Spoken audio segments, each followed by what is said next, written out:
Each year, Microsoft Research hosts hundreds of influential speakers from around the world, including leading scientists, renowned experts in technology, book authors, and leading academics, and makes videos of these lectures freely available.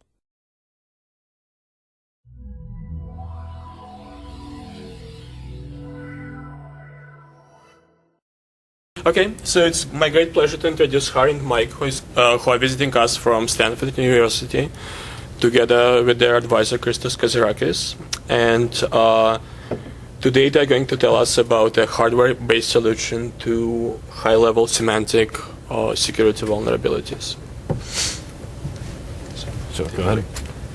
Hey, thanks for coming here to hear our talk. I'm Michael Dalton, and along with Harry Kanan and Christos Kazarakis, I've been working on this research project we call Raksha, and our goal is to prevent lots of security vulnerabilities on unmodified binaries using hardware support. So I'm sure I don't have to tell you guys this, but software security is in a bit of a crisis. I think this is pretty well known and established. What we've seen recently are that attackers are actually exploiting an ever-widening trend or breadth of vulnerabilities in software. So you have your traditional low-level memory corruption vulnerabilities. These are things like your buffer overflows, or more recently your format string bugs. And they've definitely played key roles in high-profile worms like Slammer and Blaster and so forth. But what we've seen recently is you've actually seen a rise in these high-level semantic vulnerabilities that are actually occurring in the secure languages like Java or C# or PHP and so forth. And these are attacks like SQL injection, cross-site scripting, and directory traversal. And these attacks are actually increasing to the point that they've actually overtaken low-level memory corruption as the most prevalently exploited kind of vulnerability and the most frequently reported kind of vulnerability. And this is really because you can exploit them using only a web browser. You don't need to care about the underlying architecture or operating system of the vulnerable host. And they're actually quite prevalent in practice.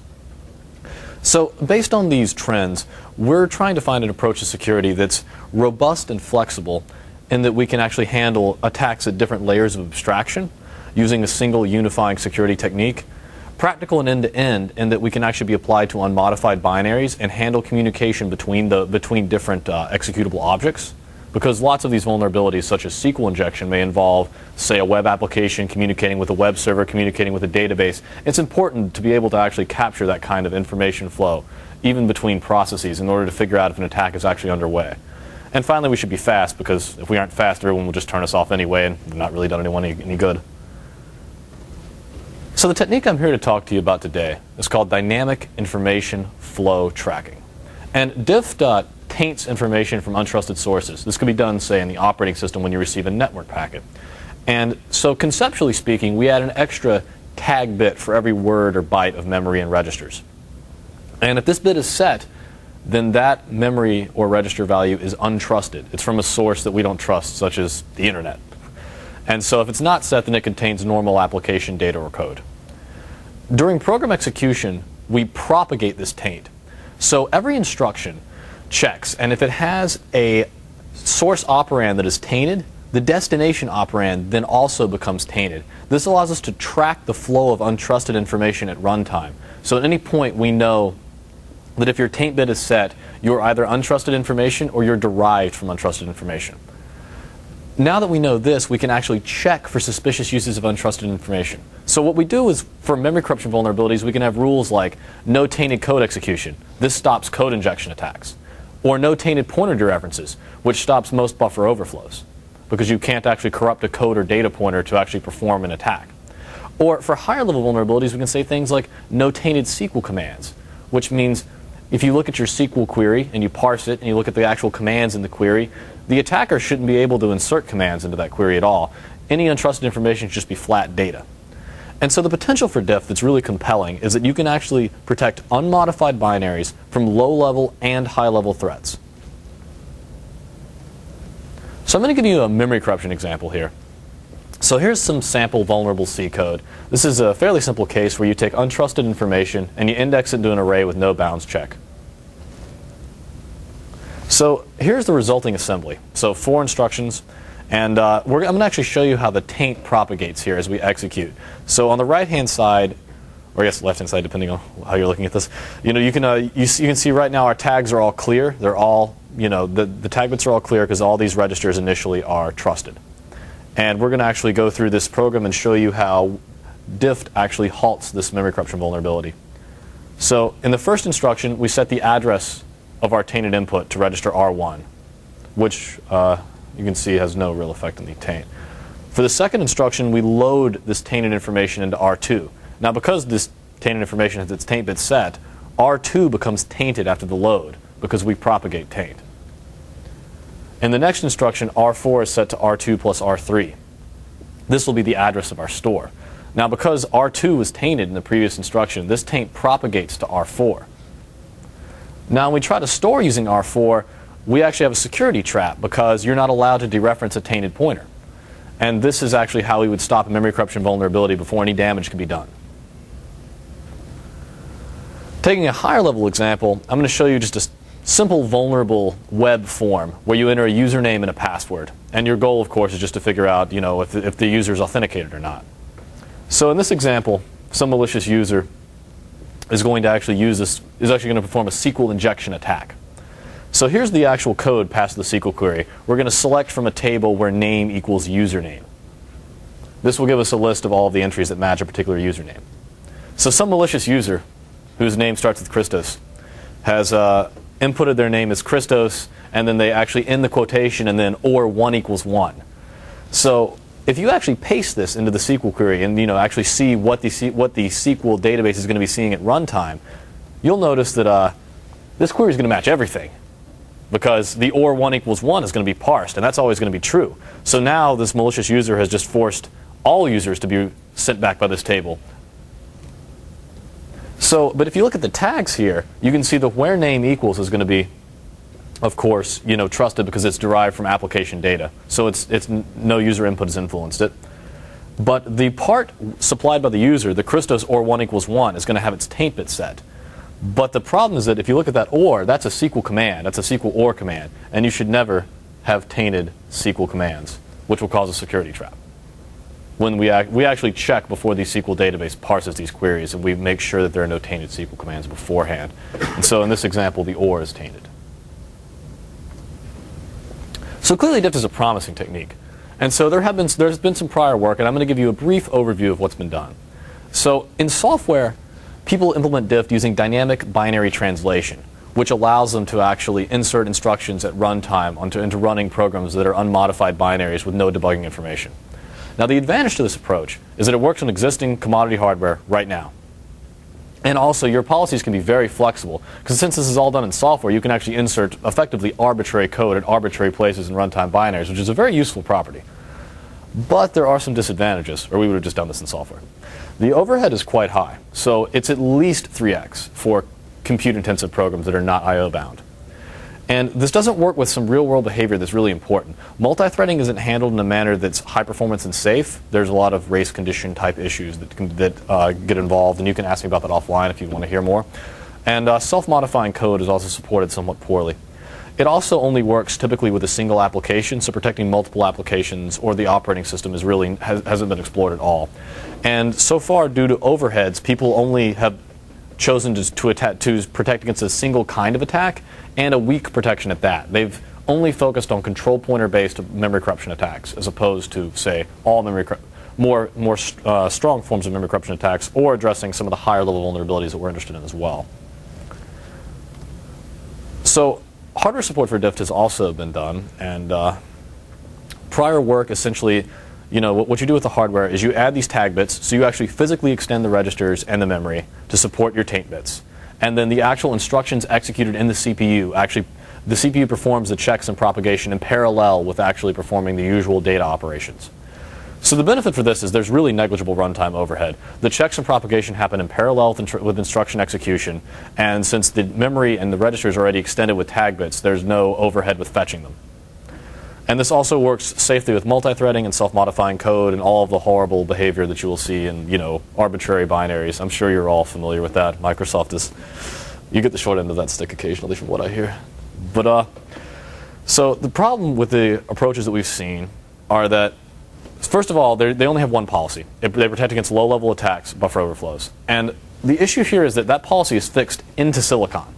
So if you have an issue with that, if that has a false positive for an application you're working with, if it has a false negative, if attackers figure out some flaw in it, you're stuck with the policy that you have.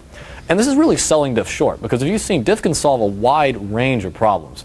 And by fixing a single policy in hardware and saying that's it, you're really just, I mean, that's incredibly inefficient in terms of solving the kinds of problems that people are encountering in the real world.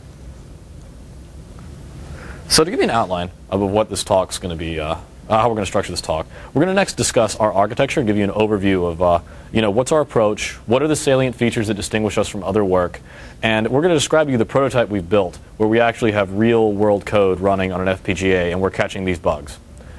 And then we're going to go over the evaluation, tell you the experiments we've run, and the lessons we've learned actually applying some of the policies that people have been talking about to, say, Apache running on an actual Spark CPU. And we've actually found some of our results are interesting, and it turns out things that work in the simulator don't work so well in practice.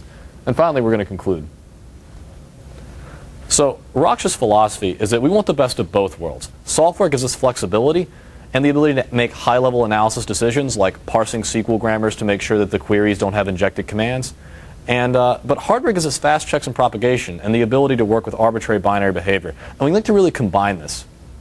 So our goal is to protect against high-level attacks and low-level attacks, and also to provide this protection concurrently so that users don't have to choose, do I want to protect against SQL injection or do I want to protect against buffer overflows? That's a false choice. We want to protect against both. And so we'd like to provide a unified platform for actually handling these vulnerabilities. And we'd also finally like to be able to protect the operating system, because operating system vulnerabilities are a severe security threat. And so we want to give you a comprehensive evaluation. We want to actually run unmodified binaries that are real-world, Apache, Postgres, MySQL, PHP, on full system prototypes, so that you can actually realistically evaluate this for real-world workloads.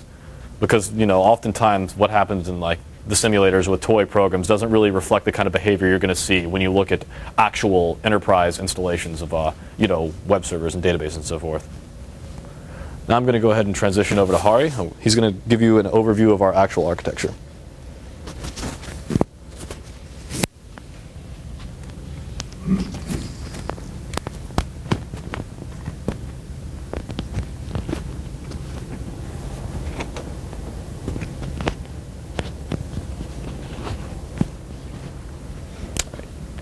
Thanks, Mike. So to build on what Mike said, we've implemented this on a full system prototype. So let's look at the changes that we had to make to a regular traditional system stack in order to implement our ideas. So first of all, as far as the hardware is concerned, we needed to make it tag aware. So we added 4 tag bits per word of state in the system, and where each tag bit is used to implement one security policy. Now these 4 policies can be independent of each other, which means that we could at a time have a maximum of 4 security policies running concurrently. In addition, we added hardware support for performing propagation and checks on these tags, and we'll get into this a few slides down the road. And in the case that we detect a security violation, we have support for user-level security traps, which I'll talk about more in a bit. As far as the operating system itself, it needed to be made tag-aware. The changes that we had to make were fairly minimal, less than 1,000 lines of code on Linux. Basically, we just needed to associate tag with data on context switches, so we need to make sure that we save and restore them, and also in cross-process information flow, for example, through sockets. You need to make sure that tags transition along with data. And on top of this, we added a new module, which we call the Security Manager. And this is in charge of setting the security policies, which are in turn implemented by the hardware. And this is how we garner our flexibility that Mike spoke about, because we can change these security policies on the fly as we need. So these control the hardware checks and propagates. And in the case where we deem that further software analysis is necessary, that is performed within the Security Manager. Now what this gives us is the ability to run our ideas on unmodified binaries and actually catch bugs. A quick question. Go ahead. Do you need to assume the tag-aware module need to understand many syscalls? I beg your pardon? Do you need to assume the tag-aware must understand syscalls, or you don't need to understand syscalls, you just track the taint? Because when we do the software tracking, we found we sometimes lose the taint propagation because we don't understand syscall, and some taint propagated due to syscall. And since you do things in hardware and you also have module in the OS, you need to assume the knowledge of this clause. Right. So in those cases, we need to make sure that the taint is associated with the data, because as you'll see further down, that's how we catch the high-level attacks such as SQL injection. It's through system call interposition. So we need to make sure that the taint is associated with the data as it progresses there. Okay.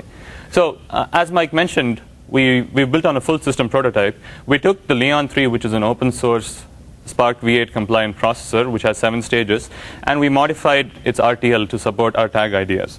So what this entailed was adding support for tag bits in all of state, which included the register files, the caches, and main memory. In addition, we had to add a few modules, such as deciding what security policy to apply on a given instruction, actually performing tag propagation, and checking the tag to see if there's an exception, and in the case of an exception, actually throwing it. So as you can see over here, tags flow through the pipeline along with the corresponding data. There's no change in the forwarding logic. Data flows in parallel with the tags, so there's no significant source of any clock frequency slowdown. Now we've adopted a fairly simplistic approach where we blindly sort of extend all of state with just 4 bits, registers and caches and memory. So this gives us a 12.5% storage overhead. And this is what we used in our first prototype. But as you can imagine, there are smarter schemes that we could make avail of, such as the one which was introduced in this paper from MIT. The basic idea is this, that tags tend to have extremely high spatial locality, and we can exploit this by making use of the fact that more than 80 to 85% of all pages in typical workloads tend to have the same tag. So this makes the case for a multi-granular tag storage approach where you could potentially have page-level tags, and in the case that a page doesn't have the same tag throughout it, you could introduce finer-grained tags such as cache line level tags, or even word-level tags, or even byte-level tags if the case might be. So let's look at this illustration. In this case, we have 2 pages in memory, which each have their page level tags. And as you can see, there's this annotation in the page table to indicate this. Now, if a certain page needs finer granular tags, we update the page table entry or the TLB entry accordingly, allocate a new page in memory, which is now in charge of storing the tags for this page, and also update the caching so that the corresponding tags are cached, as opposed to relying on the TLB or the page table to provide the tags. So let's look at how we perform propagation and checks on these tags. So for each tag bit, we have a pair of policy registers, which are set by the security manager, which determine how these propagations and checks are actually carried out. Now, the policy granularity is at an operation type, where an operation is defined as an instruction class, such as an arithmetic logical operation or a branch instruction, etc. Now, what this gives us is the flexibility to select what input operands we wish to check to see if they're tainted, what input operands we wish to propagate taint to the output on, and also the way we wish to combine the taints of the source operands, be it a logical AND or a logical OR. Now, the way we enforce this is by decomposing all of the ISA's instructions into one or more of these operations, which are, as I mentioned previously, arithmetic operations, logical operations, branches, load stores, comparisons, etc. Now, what this does is it renders our policies independent of the way these instructions are packaged together in an ISA. So this allows us to scale from a RISC architecture on which we're currently implemented to even something complex like the x86. Now, conceptually, this is extremely similar to x86 microcode, where complex CISC instructions are decomposed into a series of micro-ops. So let's look at an example as to how we exactly set these propagate and check policies. So as you can see over here, there's a simple load instruction where you load from the given address. Now we can set different propagate enables, which basically determine how we choose to propagate taint. We can choose to propagate only from the source register. We can choose to propagate only from the source address. Or we can choose to propagate from both sources. And in this case, we can choose to either logically OR the taints together or logically AND the taints together. Using the same instruction, I'll illustrate the way we enable our checks. So we can choose to see if the source register's tag is tainted, or we can choose to see if the source address tag is tainted, or we can set both simultaneously. Now let's look at, go ahead. In order to decide what kind of policy to apply, you need certain kinds of application knowledge. You cannot say this policy is universally applicable. Sure, agreed. Okay. So this is something that perhaps somebody with the knowledge, such as a system administrator, might set before running the application. For applications that are intensive on strings, you might want to enable address propagation along with the source propagation itself. Whereas for some other applications, you might not be interested in the source data as taint itself, but only on the address taint. So this is something which is configurable and can be set by the system administrator a priori. You can also envision a scheme where we have sort of a learning module that figures out what operations are being performed constantly on the data and sets these policies accordingly. I think there are certain protection that you could like on it. You want to turn on pretty much everything. Right. It's just a matter of finding a policy that's no false positives in practice. So this allows you to figure out how conservative or how optimistic you want your process to be. As Mike said, there are some policies such as checking for tainted code, etc., that you always want to be on.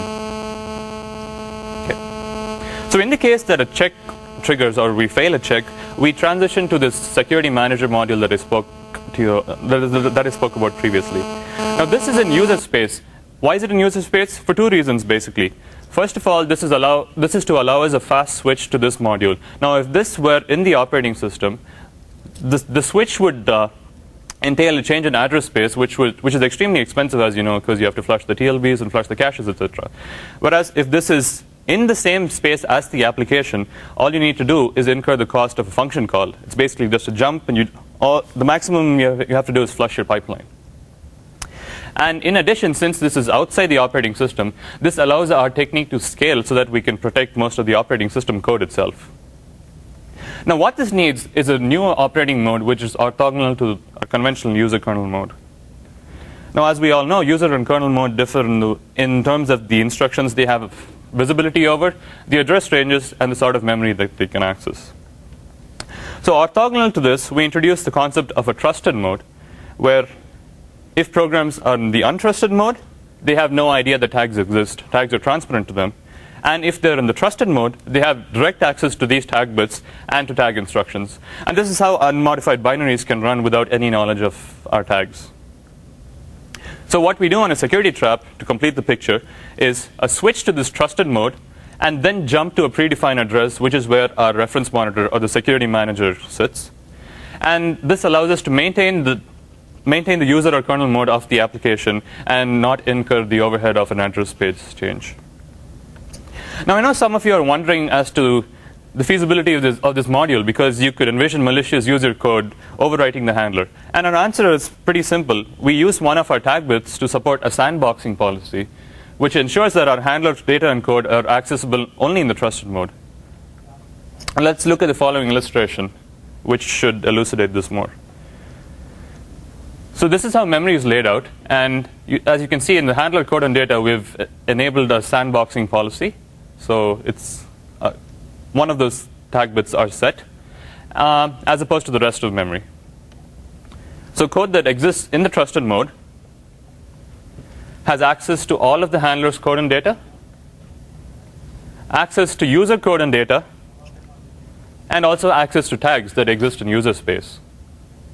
Untrusted code, on the other hand, can access only data that exists in user space, cannot access tags that exist in user space, and neither can it access any code or data that belongs to the handler. And this is how we help protect the handler from malicious user code. So our product, go ahead. Tell me what malicious user code means in this setting. The examples that Mike gave at the beginning were applications that were basically trusted but might have been vulnerable in some way. They didn't contain malicious code. Right. So you might envision some user code even trying to read the handler or trying to write to the handler, just changing a pointer and trying to read or write to that. And that's what we try and prevent from happening, if that's your question. Is that the realistic scenario for something like SQL injection, though? I beg your pardon? Is that what you really worry about for SQL injection? Well, if your memory Well, safe, this isn't going to happen. I'm sorry? If your memory safe, this isn't going to happen. right? I mean, I see your argument. If you're in a higher level language, like, this is really more for like C programs. Right. I mean, because if we didn't have this, then you can easily envision a buffer overflow, perhaps overwriting the handler. And this is meant to protect against that. And this also helps us stay out of the operating system, because otherwise you'd have to transition to the OS, which means that you can't extend this mechanism to protect the operating system as well. So once the handler code gets corrupted and you trap, right, what do you trap to? It doesn't get corrupted. Why? Any access triggers the trap. Okay. Because it has a tag bit set. So essentially it's like a read, modify, write that you do on those addresses. You can only touch the code and the data of the handler if you're in the trusted mode. Otherwise, it's sandboxed. Right, okay. So the security bits themselves can be used to do sandboxing, which is your protection mechanism for the handler. So are you assuming your security trap cannot cover every possible attacks? So you split the code into trusted and untrusted. Because if you assume your security trap is conservative, you can trap everything before they touch the handler, then you don't need to differentiate between trusted and untrusted. Right? Because no security attacker can manipulate the handler because you trap it, right? The handler will check that, right? I'm not too sure I completely understand what you're saying. If you have an unmanaged, if you have a C program and you do buffer overflow and I do a store somehow into that handler data, I need some way of catching that. So that's how it catches. There's really two things. So first of all, a buggy application that's not, where untrusted input is not influencing where it's loading and storing, can easily accidentally clog the handler. So like, that's point one. And point two, so like, when there could be a case where, like, say there's a buffer overflow in progress, like an arbitrary copy, but if they haven't corrupted a pointer yet, we don't know that the buffer overflow is in progress. As far as we're concerned, the application just copied data. Now, in that kind of a scenario, you could easily envision that, like, we could be overwritten with, say, tainted information without actually, but we haven't caught the bug yet. And then also, there could be, like, a false negative. We only stop tainted pointer references. So, I mean, if the application is written in some, like, obscure, horrible way where, like, you have, like, different, like, say, like, they corrupted a flag used in, like, a branch condition, but they don't actually corrupt, like, a pointer ever. There are certainly cases where you can, I mean, this is just because essentially C is untyped, right? Like, you try to take out the 90% and that's effectively what you do. There's always like 1% corner cases. It's best to build defense in depth and just assume the worst. So I was wondering about your experience with these trap handlers. Yeah. Do they primarily sort of kill the application? Well, it depends upon what you'd like to do in your module. I know, but have you found circumstances in which there's room for performing recovery, for instance, unsetting some, maybe there is a good way to... Yeah, so as we'll be talking about further down, what we've seen is in low-level exploits such as memory corruption, typically programmers tend to perform bounce checks or some sort of validation on code to help declare that it's safe. And this is something that can be done in this security handler. So it depends upon how much you want to put in hardware as opposed to kicking it out to software to retain flexibility. So that's the sort of stuff that we kick out to the handler. So in those cases, you'd continuously transition to the handler to filter against false positives and negatives. So there is some room for sophisticated. Right, exactly. Sort of terminator. True. Whereas in some other applications, you might just wish to kill it. And if you extend this to, say, break pointing or watch pointing, because these tag bits give you the ability to do so, in that case, you just do whatever you need to do and then transition back to the application. The whole philosophy here has been that the hardware is dumb. It can track fine-grained bits, right. And then all the analysis, smarts, policies, and software, and it's as complex as you need it to be. Right. Well, you might have that's interesting. Like a buffer overflow, for example. It might be hard to recover from that. Look at this, the higher level vulnerabilities like cross-site scripting. You could just say, oh, well, I think it's a cross-site scripting attack, so I'll just HTML encode all this HTML, Right. and I'll spit it out. Or like, I think this is a SQL query, so I'll just quote all these commands, so they won't really be interpreted as commands and pass it through. And we haven't really explored this too much, but you can definitely see the higher level stuff. It looks like there is some room for recovery there. That's what I was getting. Although with a buffer overflow, I don't think there's a great way to recover safely. I would just kill the program personally. But with the higher level stuff, I think there is room for recovery definitely. You can just HTML quote the HTML or SQL quote the SQL and just pass it on through. Just a quick question. Will you talk about how to defeat cross-site scripting later? Yes. Okay. Yes. Yeah. So an overview of our prototype system. We have a full-featured Linux workstation, which has been online since sometime last year. As far as the hardware is concerned, we're based on a modified Leon 3 processor, which is an open source Spark V8 7-stage pipeline, single issue in order, simple pipeline. We had to modify the RTL for the processor and the system in order to support our notion of tags, and then we mapped and synthesized it to an FPGA board.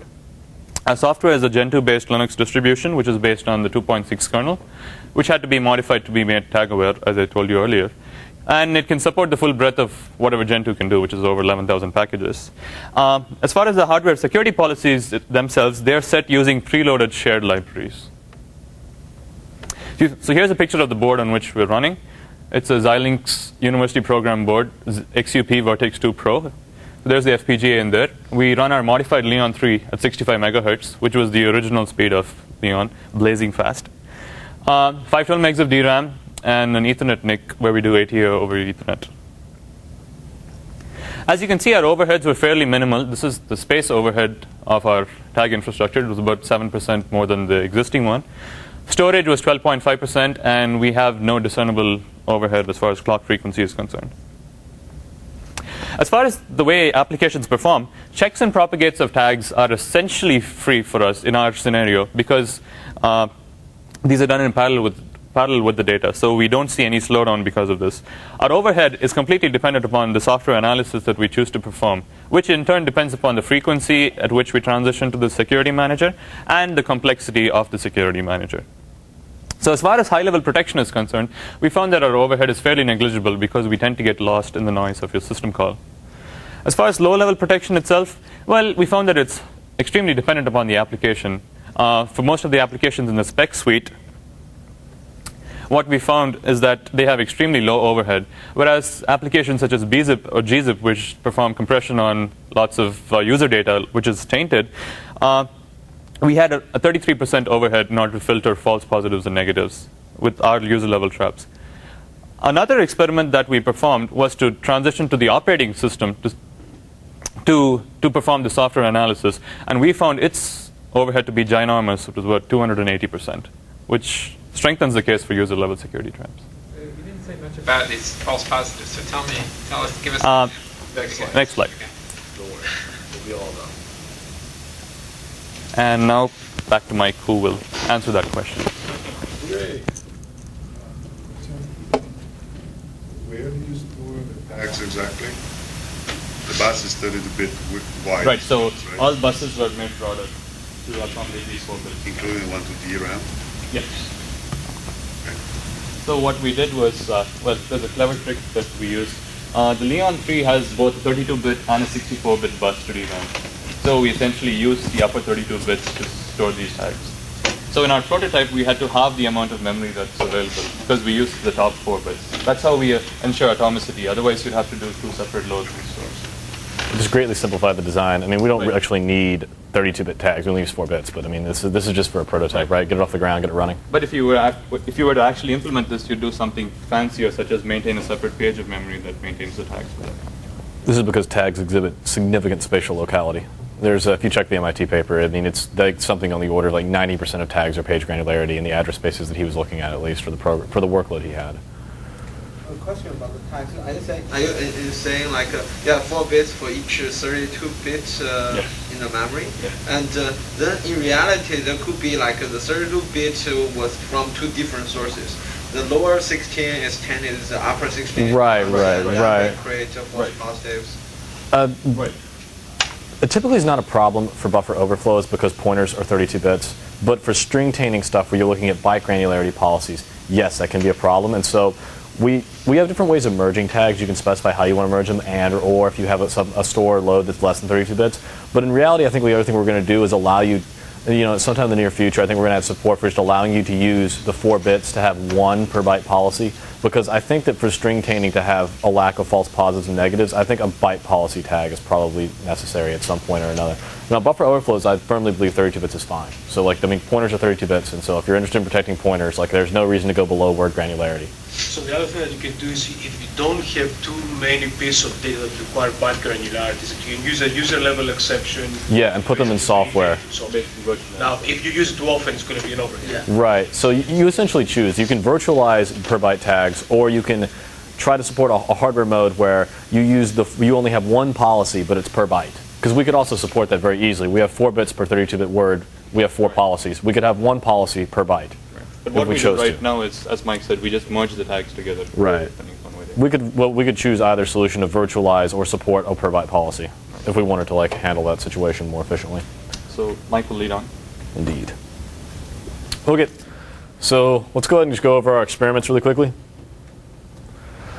So these are all unmodified Spark binaries, real-world programs, pretty good spread of utilities. So we got, networking utilities, servers, web applications, search engines, that kind of thing. And so we protect against low-level memory corruption. So here you get your double freeze, your buffer overflows, and a format string bug. And we also protect against high-level attacks.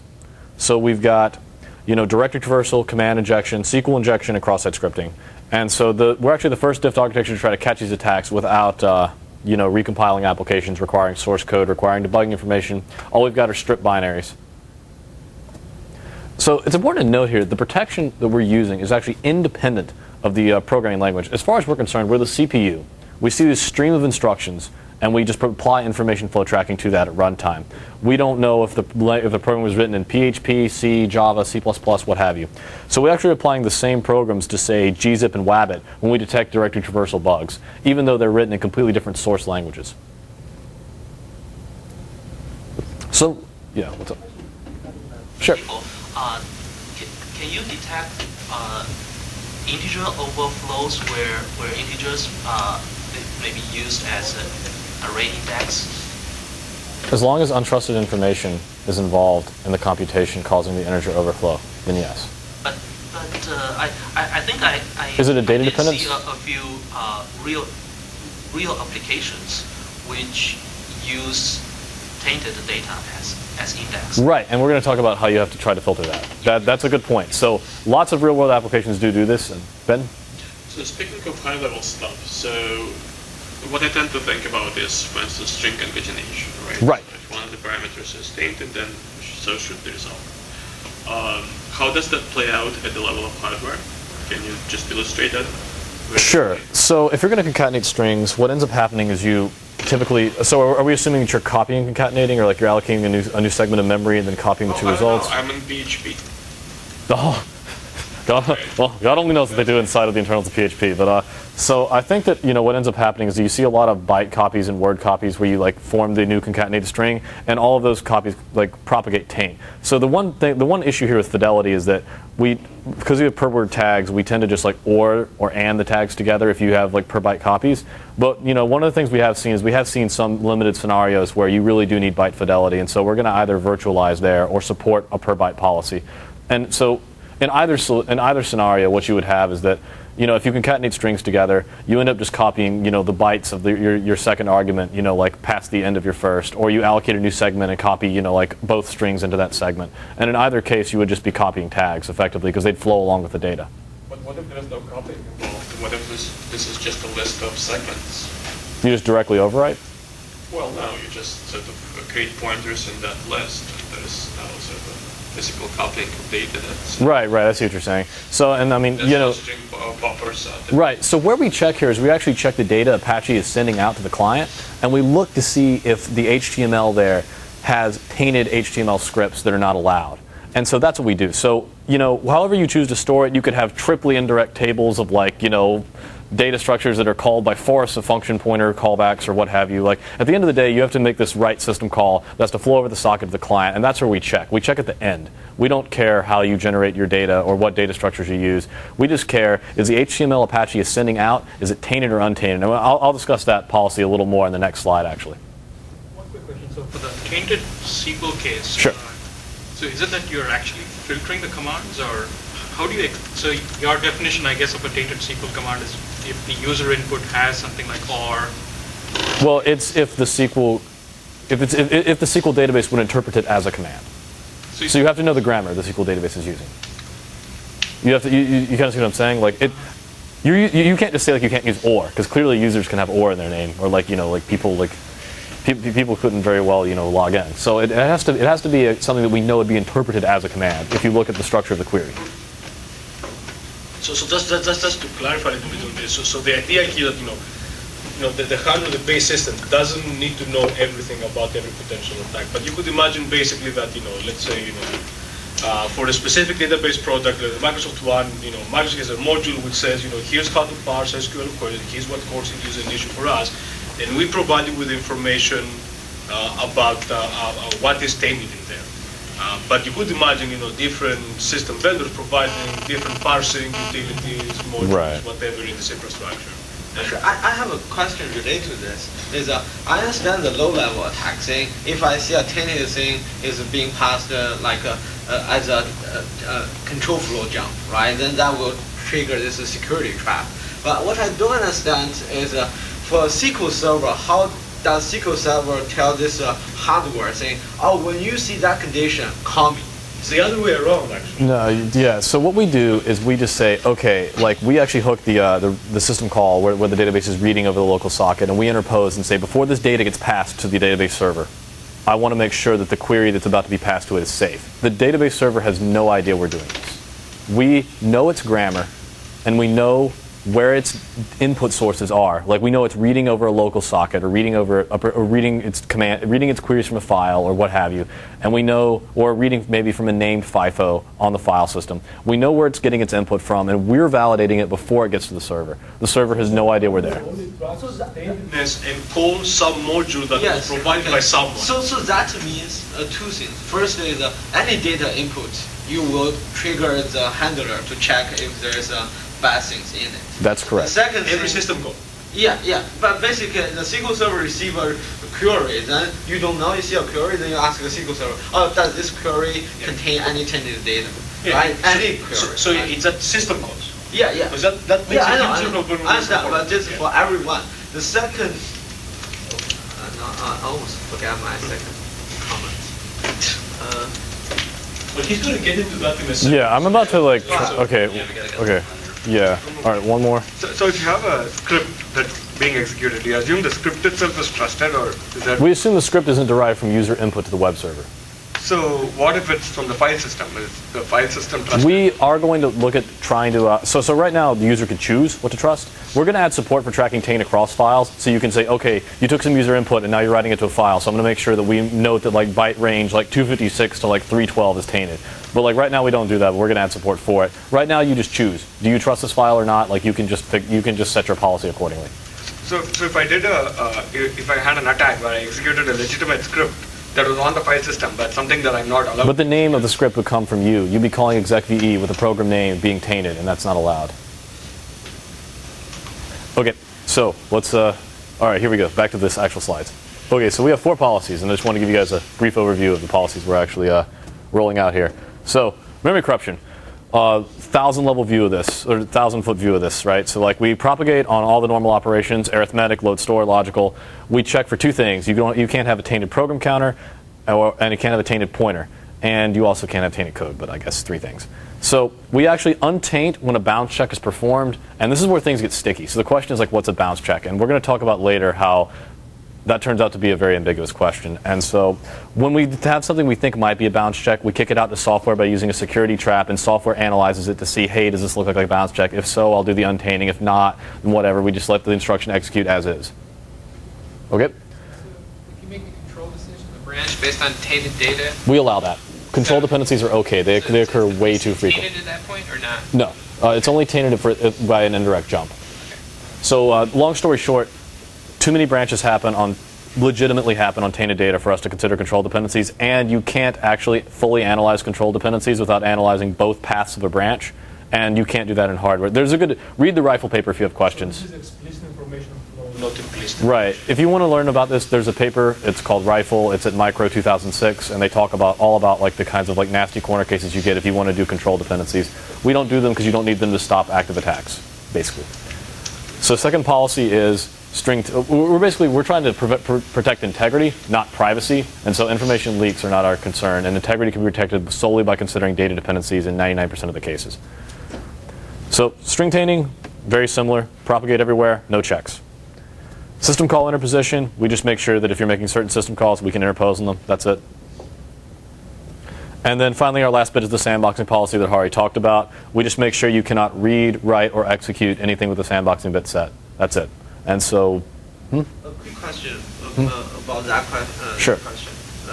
When you say you ignore those control jumps, then would that cause any false negatives you have seen in your experiment? No, I haven't seen anything in the experiments. Now, what you could, well, one realistic scenario in which there is a false negative is there's a, you remember the Crc32 Ssh vulnerability, where there's a buffer overflow in OpenSSH, and one of the ways you could exploit it was by using that buffer overflow to clobber a local variable that essentially was a variable that said, I am authenticated. And then at the end of the loop was this thing that said, if I am authenticated, then just let the login happen. And of course, they ORed it by saying, if, like Kerberos said I'm authenticated, set this to 1. And then if, so if you could clobber this local variable, SSH would just let you log in. Now, there's no pointer involved here. If you have a buffer overflow, you can just overwrite this integer, and then they branch on that integer. And if that, clearly that would allow you to attack. So that's a scenario in which this would work. But you could build software tools that would figure out, hey, here's my address space. When this program's running, this variable's never tainted. So, like if you ever branch on this variable, like kill the program. If you ever branch on this variable and it's tainted, kill the program. We could let you do that with our infrastructure. We just don't have a policy that uses that because right now we haven't been trying to do what in essence would be information flow profiling, where you would say okay, this application never allows taint to go here. And you could certainly envision someone doing that, and we could certainly do that. The thing is, that part sounds very complicated for yeah, all hardware has to do is you're basically saying a heap data, and that address may be anywhere based on right. So this is why I didn't do that. This is why I'm not advocating that policy, because the thing is, addresses change at runtime, and profiling is very difficult to do for that. I mean, not just a heap. What about like anything immapped or jitting, for example. I mean, that's another. I mean, your optimization levels alone could cause the code to vary significantly. I mean, I think that profiling information flow is a huge challenge, and we haven't been undertaking that because I don't think the reward is worth the enormous cost of trying to overcome those hurdles at this moment. I think it's the 1% case that's just not compelling enough to warrant our investigation at this moment. And in fact, that OpenSSH attack, even that is not a problem, because if when he checked the taintedness of a pointer, then the attacker has no way to precisely corrupt. Right, you'd have to get really lucky. So I mean, it's theoretically an issue, but in practice, it would be enormously painful to get that to reliably work. Because any time you corrupt any pointer, right, we would detect it. Okay, so I'm gonna have to speed things up really quickly because we're running out. So, long story short, high-level bugs. System calls are a great place to check. They have complete mediation, they're language and library independent, and we get lost in the noise really easily because they're infrequent and expensive. If you can check at system calls, check there. Like that, I mean, there's certain policies where you can't format string bugs, but if at all possible, system calls are a great place to interpose. Fine-grained propagation is absolutely crucial. So people concatenate strings together, and you need to know if this script tag is malicious or not, and that means you need to know things at least word granularity. And we found situations where byte granularity is actually necessary because of the manner in which the application constructs strings for HTML. We didn't need to recognize verification functions, but we don't care how you try to determine that you're not vulnerable to SQL injection. We actually just check your query to make sure it's not vulnerable ourselves at the last point before it reaches the database. We found that to be a much safer solution in general. And finally, cross-process information flow is pretty relevant here. Web server, database, and web application all communicating. If you can't track the information flow there, you can't see the bugs.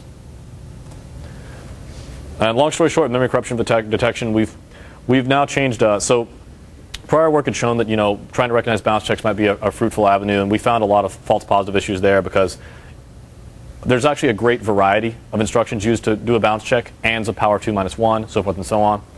And not all bounce checks are going to be comparisons. And we've actually found real-world scenarios in glibc and commonly used functions where tainted input is used as an array index without bounce checking, and it's safe because they only index a tainted byte, and the array is 256 entries. And there's no way to distinguish that from a buffer overflow from the hardware perspective without debugging information that we just don't have. So there are serious false positive issues that can occur with this form of memory corruption detection. And the real challenge here is, can we find a way to stop buffer overflows without relying on recognizing input validation operations like bounce checks? And that's actually some of our really interesting future work that we're looking at. And then, this issue is not a DIFT problem. It's a problem of ambiguity. If you don't know what a bounce check is, it's hard to determine when a pointer dereference is safe or not, if it's going to have untrusted information as part of it. And sorry, I'm kind of rushing through, but we're about to.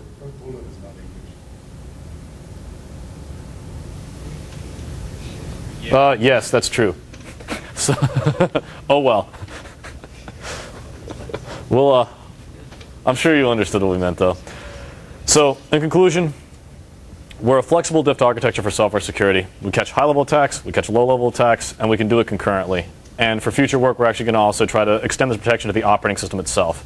You know, for our salient characteristics are that we're robust, we're flexible, you know, we're extensible through software. Software sets these policies, software makes the high-level decisions, and software handles the corner cases that we don't want to burn into hardware. We're practical, we work with any binary. We're end-to-end. You can even apply us to operating systems. You can apply us to multiple programs that can be communicating. Policies can cross processes and so forth. And we're also pretty fast. Hardware does all the chaining and checks, and the actual calls out the software are quite inexpensive because they're pretty much a function call. So giving you a quick overview of future work, and then I guess we'll be out of time. You know, new policy of buffer overflow is clearly needed here. The problems that we saw, where you will see occasionally in applications like glibc, where it's ambiguous as what a bounce check is. We need to have a policy that does not rely on identifying bounce checks at all. And we've actually got something we think might be workable. In the next month and a half, we're going to actually throw that onto our FPGA and give it a whirl. We're also looking at trying to infer some policies for some of the higher level stuff. So, you know, directory traversals are clearly relative to a base directory. Command injection might be limited to, like, say, okay, well, it can be a tainted file name for your script, but it has to be an Apache CGI bin. And we should be learning that. Users shouldn't be specifying that. That should be readily evident from system call traces. And so we're wondering if there's some low-hanging fruit there that would just make it easier. Well, or I could be totally wrong, so I guess we'll find out. As Ben seems to be nodding and saying, yes, you are probably. So I don't know. System security-wise, we want to protect the operating system. User kernel pointer dereferences and kernel buffer overflows. Clear applications of DIFT here. And I mean, these are big problems, and kernel buffer overflows are pretty much the worst thing that can possibly happen to your system. So if we can catch some real world versions of that, that'd be great. And, you know, again, as I mentioned before, taint across files would be pretty sweet. And so finally, we also want to do some real world tag granularity studies. How frequent are page level tags in Apache? How frequent are like tags at 32-byte granularity? You know, how often do you really need per byte tags? I mean, no one's really sort of done this for these big workloads. And then, okay, last minute. Beyond DIFT, we're looking at some other work where we actually try to do something much more aggressive in that we cache software functions on opaque tags, which actually allows you much more flexibility in what you end up doing. And so we're essentially just memoizing these functions and so forth. And so our motivating goal here is to take an information flow aware operating system called HiStar, developed at Stanford by Nikolai Zeldovich, and reduce their TCB from about 15,000 lines to about 1,500. And so that's our main goal. And there's other applications we're considering too, like dynamic translation, detailed profiling, symbolic execution, simulation, so forth and so on. Okay, so thank you for looking at this talk, listening to me speak, and you know, caring about Raksha. We'll be releasing code very soon at raksha.stanford.edu. It'll be fully open source. The whole stack will be releasing hardware, operating system, and user space, all of it open source. And so the board we run on is Xilinx XUP, $300 for academics, $1,500 industrial, and everything's going to be open source in the next couple of weeks. So be sure to stay tuned to the website. And yeah, we'd love feedback from everyone. So please email us and tell us stuff we care. Thank you. So let's thank the speaker. We have a few minutes for questions. So if you have more questions, please go ahead. Have you done anything for kernel level stuff, like, I don't know, network stack type packets coming in? That's definitely the next thing we're going to be looking at is kernel level stuff. We certainly could enable it in the kernel right now. We've just been focused on some of our user space applications. I'm really interested in user kernel pointer dereferences and kernel buffer overflows in general. I think there's tremendous applications there.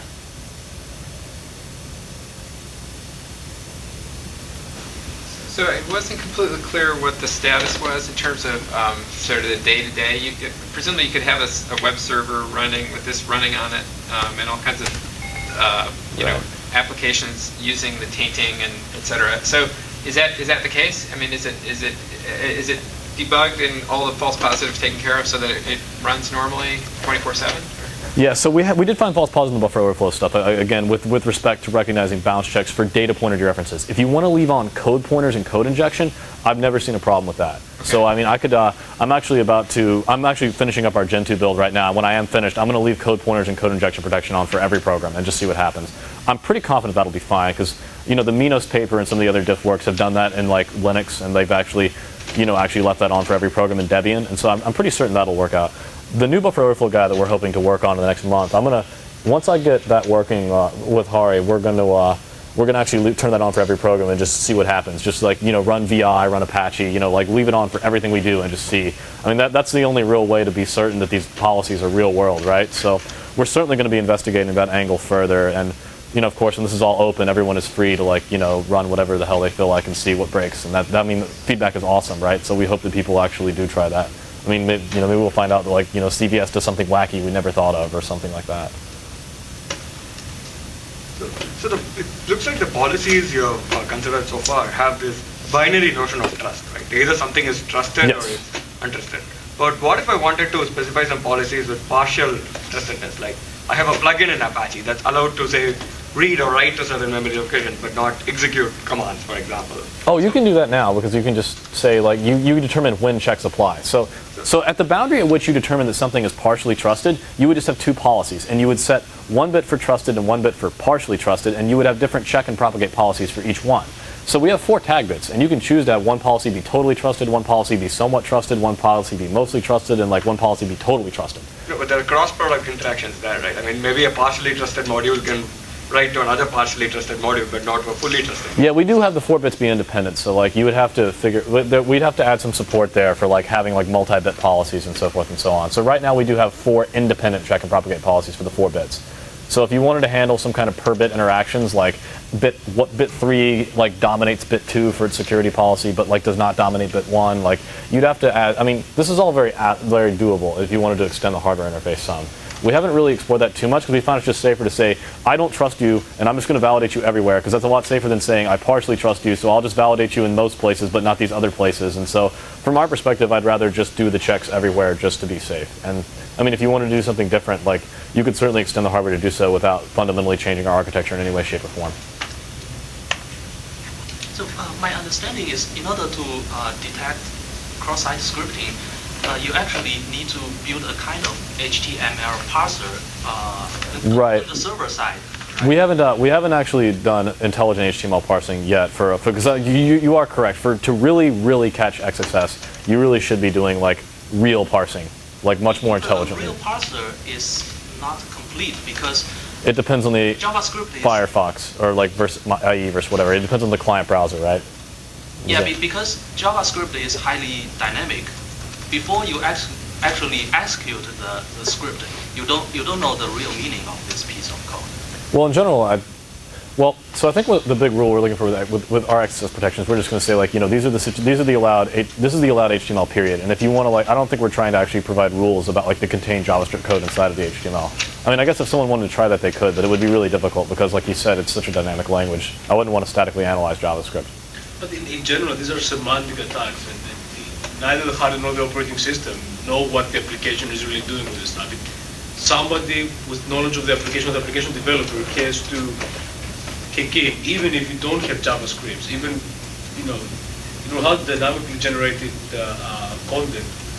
The app developer has to be involved with saying what's illegal in this framework. Right, someone has to know, well, I mean, even if you look at... Okay, so web developers can put some... Right, so even if you look at cross-site scripting, there's a number of solutions available right now. Wikipedia has their own XSS filter, and LiveJournal has their own XSS filter. So, it's important for us to be able to handle this in software because different people may choose different filtering policies. Some people may say, okay, you can use no HTML. Other people may say, okay, bold tags are okay, but without any attributes. And, everyone sort of has their own solution to XSS. There's no universal cross-site scripting filter people use right now, which is why we're doing this in software, so that we can allow people to say, hey, this is cross-site scripting in my book, and that is not. And you put this in software to let people choose, right? At the end of the day, and let people, domain experts make their calls.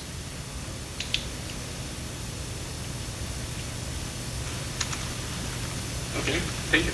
Thank you.